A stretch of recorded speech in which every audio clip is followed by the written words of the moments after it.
I'm going to present a computational method called MetaMiner, which can automatically discover novel ribosomal peptide natural products from microbial communities. The reason why we are interested in ribosomal peptide natural products is that this type of small molecule are potential antibiotics. A lot of data have shown that antimicrobial resistance will become a serious problem in the future. It is estimated that by 2050, about 10 million people will die due to antimicrobial resistance every year, which is as high as the number of deaths due to cancer today. Unfortunately, during the last 30 years, no major new class of antibiotics has been discovered. Discovering novel ribosomal peptide natural products could be a possible solution for the antimicrobial resistance challenge. The good news is that currently we have a large amount of microbial genomic data available in public datasets such as GenBank, and we also have the metabolomics data available through global natural products social molecule networking. In addition, recently we also have the paired omics data platform that links these two types of data together, which makes it easier to combine the information of genomics and metabolomics for small molecule discovery. But why do we want to integrate genomic and metabolomics data? The short answer is it is still very hard to accurately predict the structure of ribosome peptide natural products solely based on one type of data. For example, with genomic data, the DNA short reads, we can get the microbial genome assembly, and then there are many computational methods that can help predict the genes that are responsible for the production of ribosomal peptide natural products. Based on these gene annotations, we can guess the structure of them. However, due to the complex cleavage pattern and post-translational modifications, there are millions of possible structures. Machine learning could help here. The problem is that we don't have enough training data. Currently, the largest database, MyBig, contains less than 300 training examples. So, based on genomic data, it is still a very hard problem to accurately predict the structure.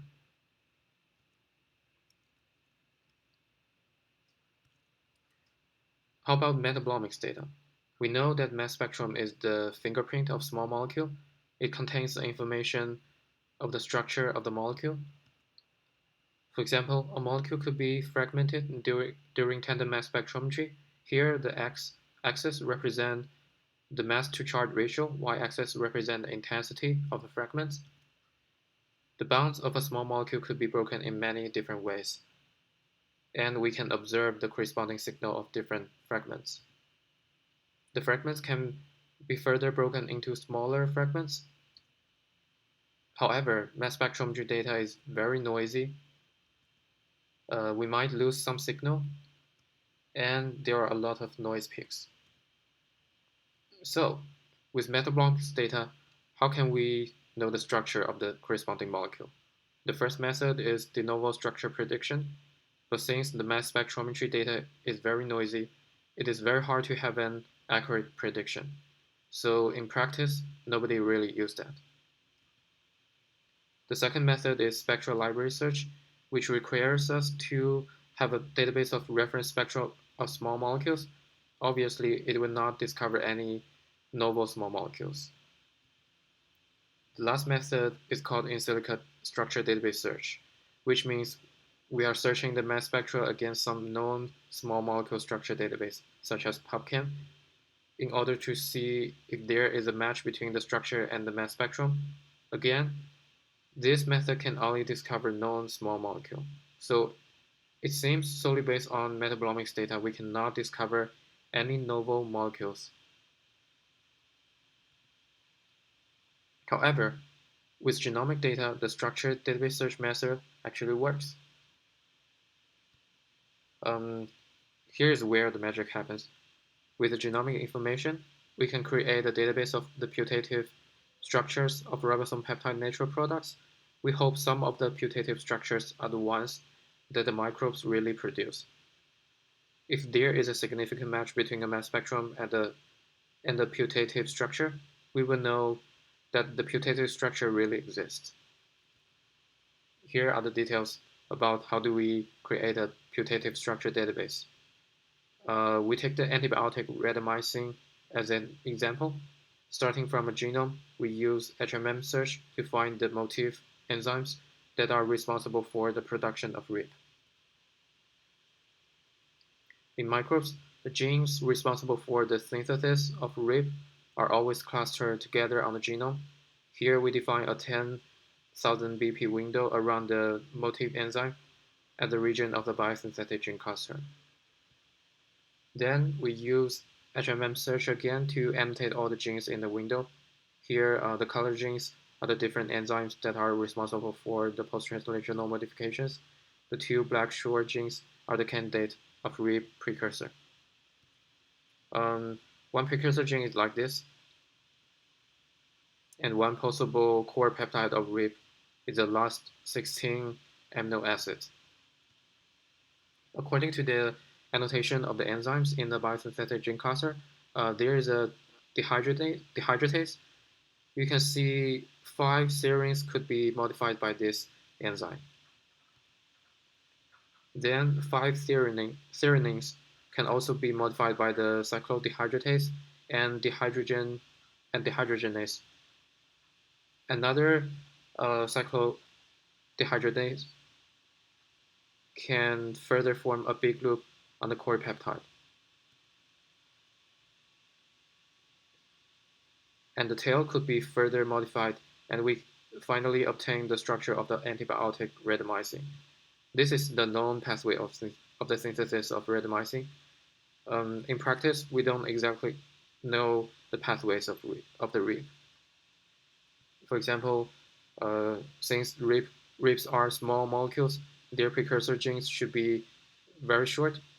Here, they were very short or in a window. Both of them could be the precursor gene. Even if we know the precursor gene, any substring of the precursor could be the core peptide of the RIB. So there are more possibilities about the backbone structure. In addition, we don't know exactly the function of the enzymes in the gene cluster. For example, the dehydratase can modify both serine and threonine. There are 5 serines and 5 threonines in the core peptide, and any of them can be modified. Since there are so many possibilities of the pathways, in the end, based on genome mining, we get a putative RIB structure database. Then we can search metabolomics data against these structures to see if we have the signal of any of these structures in our sample.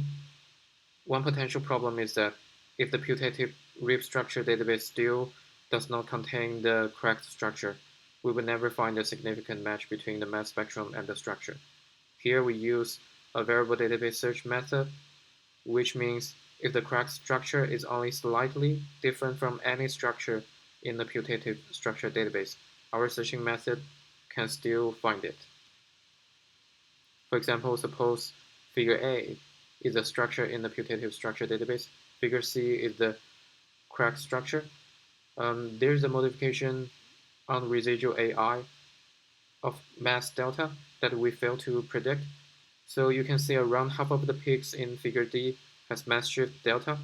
And that means even though the structure in figure A is not the correct structure, since it is only slightly different from the correct one, it should have some shared peaks with the experimental spectrum of the correct structure.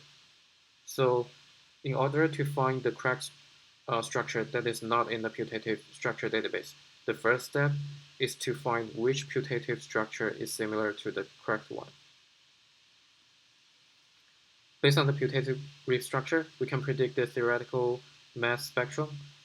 We define the score between an experimental spectrum and a predictive spectrum as the number of shared peaks. Directly pairwise computing the number of shared peaks will be very time consuming. Here, we combine the predicted mass spectra and index all the peaks. Then we can just search each of the experimental spectrum against the combined index peaks to find the candidate match. If the number of shared peaks is greater than a threshold, then the putative structures might be similar to the correct ones. Since any of the residuals might have a mass shift, we can enumerate all the possible variants. And if the matching score is significant, then the variant should be the correct structure. We call our method MetaMiner and apply it on 8 very different datasets, which have both genomic and metabolomics data. We first apply MetaMiner on the dataset which contains the 18 spectrum from purified known ribs, which with the corresponding genome assemblies, MetaMiner successfully discovered all of them. We also apply MetaMiner on other datasets like actinomyces, bacillus, sponge, cyanobacteria, and samples from International Space Station human skin and cystic fibrosis patients. In all the datasets, we discover some novel ribs. Here are the results. You can see MetaMiner can discover both linear and cyclic peptides. It can also discover ribs from different subclasses such as lantibiotic and cyanobactin. MetaMiner can also discover ribs with a lot of modifications. For example, you can see the lantibiotic discovered in International Space Station dataset. 13 residuals get modified.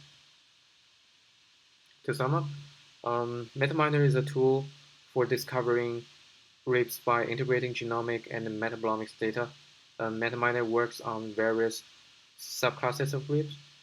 In addition, MetaMiner can handle unknown modifications. This is a very important feature because currently we only know very few correspondence between the enzymes and the post-translational modifications. Since MetaMiner can handle unknown modifications, even if we fail to predict the correct rib structure during genome mining, we can still recover it if we have a similar structure in the putative structure database. Most importantly, MetaMiner can efficiently search large-scale datasets, which makes it possible to work on public genomic and metabolomics datasets. I want to thank my advisor, Hossein Mohimani, and our collaborators in UC San Diego, St. Petersburg State University, California Institute of Technology, University of Southern Mississippi, and Iowa State University. This work was supported by a research award from Alfred Sloan Foundation and an NIH Director's New Innovator Award. Thank you very much.